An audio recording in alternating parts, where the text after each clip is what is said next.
Hola y bienvenidos. A ver, hoy tenemos entre manos un texto de Josué que plantea una idea a la que le he estado dando muchas vueltas. Es un concepto que él llama el clavo de honra. Suena un poco antiguo, ¿verdad? Suena muy antiguo, pero la idea es muy potente.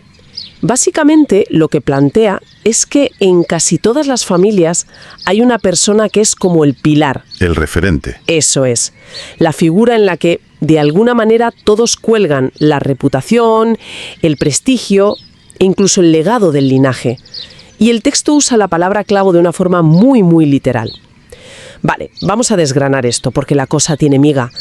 La misión de hoy no es solo definir qué es esto, sino entender la distinción, yo diría que brutal, que hace el texto entre el honor que uno se gana, ¿no?, por sus méritos, el que se ve. El que se aplaude. Exacto. Y otro tipo de honor, uno más profundo, más espiritual y, según el autor, el único que de verdad perdura. Vamos a ver qué es lo que, según esta visión, sostiene de verdad el legado de alguien. Para empezar, el texto nos mete de lleno en las genealogías de la Biblia, concretamente en el libro de 1 Crónicas. Y sé lo que puede estar pensando quien nos escucha. ¿Una genealogía? ¿Esa lista interminable de nombres? Sí, que es la parte que todo el mundo se salta. Totalmente. Pero Josué argumenta que no son solo listas, son más bien como mapas familiares, que nos muestran cómo algunas personas se convierten en puntos clave, en esos clavos ilustres que marcan un antes y un después. Sí, exacto. Y lo interesante es cómo el texto de Josué recalca que esa posición de clavo ilustre no es un trofeo, no es para ponerlo en la vitrina. No es para presumir. Para nada. Conlleva una responsabilidad casi sagrada. Fíjate, para mostrar lo delicado que es esto, nos pone 2 ejemplos muy potentes de la historia de Israel. Saúl y Salomón. 2 pesos pesados, vamos. Los más grandes en su momento. Piensa en Saúl, el primer rey. Un hombre que empezó con todo a su favor, elegido, un líder nato, y acabó en la tragedia, consumido por sus inseguridades. O en Salomón, el rey más sabio, el más rico, cuyo legado glorioso se fracturó por completo al final de su vida. Ya. El texto los usa como el ejemplo perfecto de que el éxito humano, la fuerza personal por sí sola, no garantiza un honor que dure. O sea que, por muy fuerte que parezca el clavo, si es solo humano, tiene riesgo de doblarse. Precisamente. Y aquí el autor saca la artillería pesada con una cita del profeta Isaías que es bastante tremenda. A ver. La advertencia es muy directa, de Isaías 22. Dice algo así como: en aquel día el clavo hincado en lugar firme será quitado, será quebrado y caerá, y la carga que sobre él se puso se echará a perder. ¡Uf, qué imagen! Es demoledora. O sea, el texto nos está diciendo: cuidado, porque hasta el pilar que parece más sólido, la persona más admirable de la familia, si es solo humana, puede romperse. Y claro, no cae sola. No, arrastra consigo toda la carga, toda la honra y las expectativas que se habían colgado de él. Para el autor esta es la tesis central. Cualquier legado que dependa solo de una persona está condenado a ser precario. Vale, si ese es el problema, que el honor humano es frágil como el cristal. ¿Qué alternativa nos da el texto? Porque supongo que no nos deja ahí con esa sensación de que todo se puede venir abajo. No, para nada. De hecho, a partir de aquí es donde el análisis da un giro que lo cambia todo. Josué nos dice que pensemos en 2 tipos de legado, en 2 tipos de clavos, y la diferencia es abismal. Podríamos decir que están los que se exhiben y los que de verdad sostienen. Me gusta esa distinción. ¿Y quiénes serían los que se exhiben? Pues el texto pone ejemplos muy concretos y se va hasta el libro del Génesis. Menciona a los descendientes de Caín. Ajá. Por ejemplo, a un tal Jubal, del que la Biblia dice que fue padre de todos los que tocan arpa y flauta. El primer gran músico, podríamos decir. El primer rockstar. Exacto. Y a su hermano Tubal-Caín, artífice de toda obra de bronce y de hierro. El primer gran inventor o ingeniero. Luego salta otra vez a 1 Crónicas y habla de los artesanos, de los alfareros, gente increíblemente hábil, innovadores, los cracks de su época. Su brillo era innegable, pero era un brillo puramente terrenal. Y aquí hay que tener cuidado. El texto de Josué no está criticando el talento, no es un ataque al arte ni a la tecnología. No es que ser bueno en algo sea malo. Para nada. El problema, según su análisis, nunca es la habilidad, sino la finalidad de esa habilidad. Describe a estas figuras como personas hábiles para todo. excepto para servir a Dios. Su honor, su reconocimiento, estaba, en palabras del autor, vacío de eternidad. Pero espera, eso suena un poco injusto, ¿no? ¿Acaso la belleza que crea un artista o la utilidad que aporta un inventor no tienen un valor en sí mismos? Me cuesta un poco aceptar que todo eso esté vacío sin más. Es una observación muy buena, y el texto la aborda de forma indirecta. No dice que sus obras no tuvieran valor, sino que su honor era temporal. Es como la diferencia entre un hit de verano que todo el mundo canta 3 meses y luego desaparece, y una canción clásica que se sigue escuchando 50 años después porque toca algo mucho más profundo. Entiendo. El honor de estos artesanos era como ese hit de verano, brillante, popular, pero pasajero. Para reforzarlo, el autor conecta esto con una frase del apóstol Pablo: las cosas que se ven son temporales, pero las que no se ven son eternas. El honor basado en logros visibles, por muy impresionantes que sean, pertenece a lo temporal, a lo que al final se desvanece. Entendido. ¿Es una cuestión de perspectiva? ¿De dónde pones el foco del valor? Entonces, si esos son los clavos temporales, ¿cuál es la otra cara de la moneda? ¿Cuáles son los que sostienen el propósito divino? Pues aquí el texto cambia completamente de tercio. Nos presenta a los grandes patriarcas: Abraham, Moisés, David. Pero lo fascinante es por qué los considera clavos de honra. No es por su perfección moral, para nada. No, desde luego. Si lees sus biografías, están llenas de errores garrafales, de debilidades, de momentos muy poco honorables, la verdad. David y Betsabé, Abraham mintiendo sobre su esposa, no eran precisamente santos impecables. Exacto. Su verdadera distinción, según el análisis de Josué, viene de otro lugar, de una fe que respondió al llamado de Dios, y a menudo yendo en contra de toda lógica y de toda esperanza humana. Abraham creyendo que tendría un hijo en su vejez, Moisés enfrentándose al faraón. David, que era un simple pastor. Un pastor, creyendo que podía liderar una nación. No fueron simples eslabones en una cadena. El texto los describe como puntos de anclaje.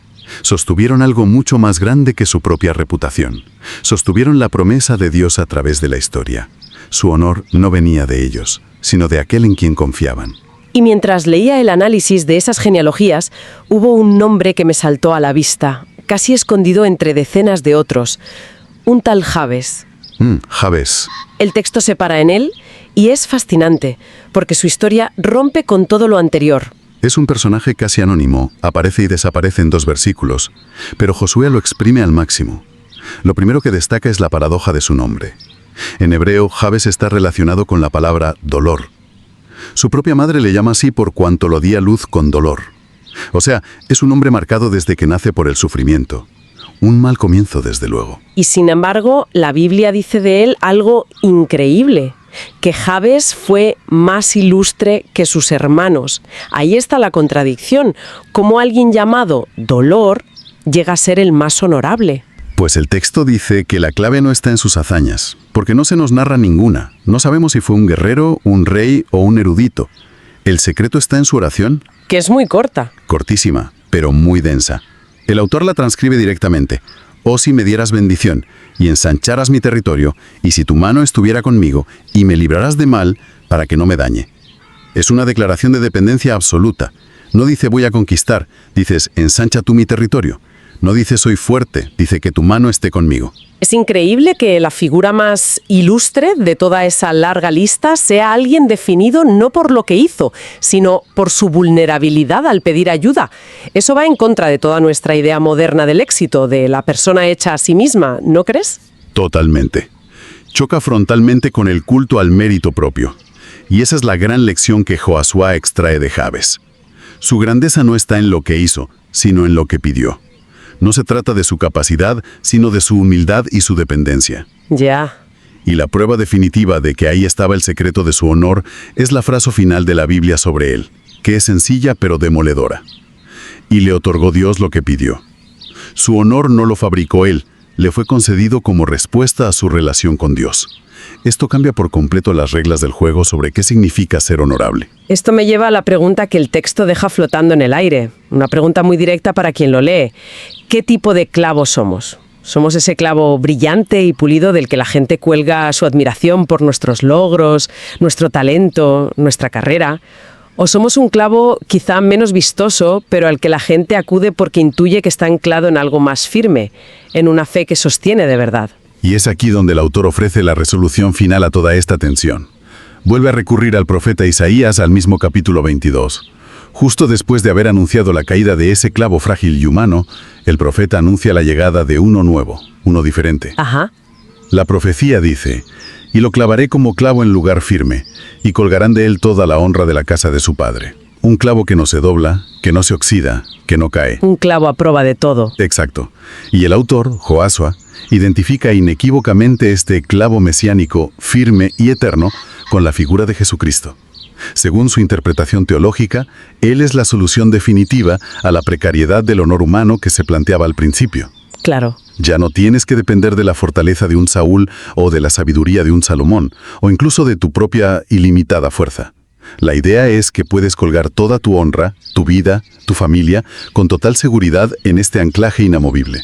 Entiendo la lógica del texto, pero para alguien de fuera, la idea de colgar toda la honra en una sola figura, aunque sea divina, puede sonar a que se anula la responsabilidad personal. Como si dijeras, bueno, ya no importa lo que yo haga. ¿Cómo se equilibra eso? Es una pregunta crucial. Y creo que el texto lo equilibra con el propio ejemplo de Jabes. La dependencia de Jabes no lo convirtió en una persona pasiva. No, claro. Al contrario, le impulsó a pedir «ensancha mi territorio». La confianza en ese clavo firme no anula la responsabilidad, sino que la reorienta. Ya no se trata de construir tu propio monumento para tu propia gloria, sino de actuar con la seguridad de que tus esfuerzos, tu vida, están sostenidos por algo que no va a fallar. Es una buena imagen. Sí. Es la diferencia entre escalar una pared sin cuerda, donde cada fallo es catastrófico, o escalarla anclado a una cuerda de seguridad que te permite ser más audaz porque sabes que no te vas a estrellar. Y el texto termina esa idea con una imagen que es visualmente potentísima, casi cinematográfica. Sí, la imagen de la cruz. Literalmente, un hombre clavado en un madero en la colina del Calvario. Para el autor, esa es la representación última y paradójica de este clavo de honra definitivo. Es en ese acto de aparente derrota y humillación donde, según la teología que expone, se sostiene toda la redención y el único legado que puede llamarse eterno. ¡Qué fuerte! El clavo más fuerte es el que fue literalmente clavado. Entonces, si juntamos todas las piezas, ¿cuál es el gran ajá de este texto? ¿Qué nos llevamos de todo esto? Pues yo diría que el llamado que hace Josué es a redefinir nuestro concepto de éxito y de legado. Nos invita a ser clavos de honra, sí, pero no intentando ser la persona más fuerte o más brillante por nuestros propios méritos, sino convirtiéndonos en un punto de anclaje para otros por nuestra conexión con ese clavo firme que el texto identifica como Cristo. Y para eso nos da una hoja de ruta muy clara, basada en los personajes que hemos visto. Nos anima a emular la dependencia de Jabes, esa capacidad de reconocer nuestra necesidad y pedirlo todo. La fe de Abraham, que creyó en lo imposible, y un corazón como el de David, que a pesar de sus enormes fallos siempre volvía a buscar a Dios. Esas son, según el texto, las características del clavo espiritual que de verdad sostiene. A mí, la reflexión final que me deja el texto es la forma en que nos obliga a mirar en los márgenes. Lo que hace Josué es tomar una porción de la Escritura que a muchos les parece árida. ¿Una genealogía? Una genealogía. Y nos la revela como un mapa del tesoro. Un mapa que muestra cómo Dios elige y levanta a sus clavos de honra de los lugares más inesperados. No solo de los grandes patriarcas, sino de en medio de los artesanos, de los alfareros, e incluso de alguien cuyo nombre de pila es dolor. Es verdad. El texto concluye que Dios no busca los clavos más ornamentados o pulidos por el mundo, busca los más dispuestos a ser fijados en su propósito, a sostener las cargas que Él les asigna y a permanecer fieles en lo oculto. Y fíjate, el texto original de Josué termina no con una conclusión teórica, sino con una oración personal del propio autor. Esto nos deja con una pregunta para la reflexión, una que va más allá de un simple análisis. La pregunta es, más allá de los logros que se ven, de la carrera profesional, de los talentos que el mundo aplaude, ¿en qué propósito mayor y más permanente está anclada la propia vida y la reputación que día a día se está construyendo?